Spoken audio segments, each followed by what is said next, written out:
अगर आपका फजर पढ़ने का इरादा है और 4 बजे का, पौने 4 बजे का आपने अलार्म लगा लिया है, तो 2 दिन आपको अलार्म जगाएगा, तीसरे दिन आँख खुद ब खुद खुल जाएगी। इंसान की नफ्सियात होती है कि 2 दिन वो किसी चीज़ पे अपनी आदत को सोने जागने में पका ले, तो तीसरे दिन वहीं उसका वो मिजाज बन जाता है।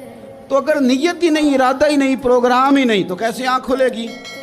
बल्कि फिर तो ये होता है कई दफ़ा आँख खुल भी जाती है, बंदे उठ भी जाते हैं पर उठते ही नहीं, नमाज का वुजू ही नहीं करते, आगे बढ़ते ही नहीं, हिम्मत ही नहीं करते। लेकिन हुजूर क्या फरमा रहे हैं? करीम महबूब अलैहिस्सलाम फरमाने लगे, जिसका तहज्जुद पढ़ने का इरादा था लेकिन नींद गालिब आ गई, उठ नहीं सका। हुजूर फरमाते हैं नींद तो अब इसने पूरी कर ही ली है ना, पर इरादा था तहज्जुद पढ़ने का।